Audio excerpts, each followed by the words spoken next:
Shalom, selamat pagi Bapak Ibu yang dikasihi Tuhan. Semoga kita dalam kondisi dan situasi yang baik-baik saja dan kita dapat kembali merenungkan kebenaran firman Tuhan. Hari ini mengenai apakah Dia satu-satunya yang peduli? Kita akan menguliknya di dalam Galatia 2 ayat yang 15 hingga 21. Menurut kelahiran kami adalah orang Yahudi dan bukan orang berdosa dari bangsa-bangsa lain. Kamu tahu bahwa tidak seorang pun yang dibenarkan oleh karena melakukan hukum Taurat, tetapi hanya oleh karena iman dalam Kristus Yesus. Sebab itu kami pun telah percaya kepada Yesus Kristus, supaya kami dibenarkan oleh karena iman dalam Kristus dan bukan oleh karena melakukan hukum Taurat. Sebab tidak ada seorang pun yang dibenarkan oleh karena melakukan hukum Taurat. Tetapi kami sendiri, sementara kami berusaha untuk dibenarkan dalam Kristus, ternyata adalah orang-orang berdosa. Apakah hal itu berarti bahwa Kristus adalah pelayan dosa? Sekali-kali tidak. Karena jikalau aku membangun kembali apa yang telah kurombak, aku menyatakan diriku sebagai pelanggar hukum Taurat. Sebab aku telah mati oleh karena hukum Taurat untuk hukum Taurat.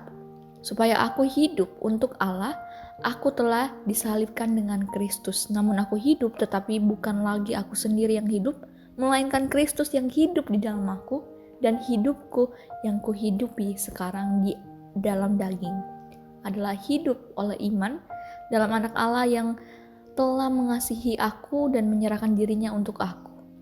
Aku tidak menolak kasih karunia Allah, sebab sekiranya akan ada kebenaran oleh hukum Taurat, maka sia-sialah kematian Kristus. Yang berbahagia yang mendengarkan dan melakukan sabda kebenaran firman Tuhan.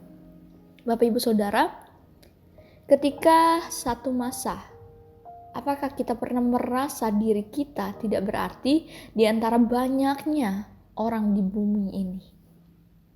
Coba pertimbangkan hal berikut ini Bapak Ibu Saudara. Masing-masing dari kita merupakan ciptaan Allah yang unik. Bahkan saudara kembar yang identik pun belum tentu ada yang persis sama. Tidak ada dan tidak akan pernah ada orang yang benar-benar serupa dengan kita. Yang lebih penting lagi, Allah menghargai kita semua dan telah berusaha keras untuk menunjukkan kasih-Nya. Bahkan Alkitab mengatakan bahwa putranya Yesus sangat mengasihi kita, sehingga Dia rela memberikan hidupnya bagi kita. Kita akan dianggap aneh kalau bertanya kepada seorang ibu yang penuh kasih dan memiliki banyak anak, apakah ia rela menyerahkan salah satu anaknya?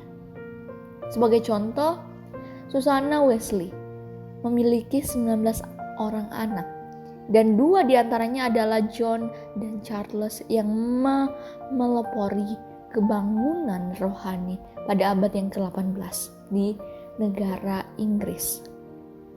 Jika kita membaca surat-surat yang ditulisnya untuk setiap anaknya, kita akan merasa kagum terhadap perhatian yang diberikan kepada masing-masing anaknya yang memiliki pribadi dan permasalahan sendiri-sendiri. Susanna memperlakukan anak-anaknya seolah-olah setiap anak adalah satu-satunya dan keturunan yang ia miliki. Demikianlah gambaran kepedulian Allah terhadap kita. Jika kita pernah meragukan apakah Dia menyadari keberadaan Bapak Ibu Saudara, serta peduli terhadap apa yang menimpa kita, ingatlah Bapak Ibu Saudara pada yang telah dilakukan Yesus bagi kita. Yesus melakukan bagi kita di kayu salib. Sebesar itulah kasih-Nya bagi kita semua. Maka gak ada pertanyaan lagi untuk kita mempertanyakan apakah Yesus benar-benar peduli terhadap kita. Kita sudah melihat jelas bahwa kasih karunia Tuhan Yesus ada di kayu salib. Sebesar itulah kasih Dia terhadap kita. Amin, mari kita berdoa. Tuhan, kami bersyukur dan terima kasih untuk hari-hari yang kami lewati saat ini.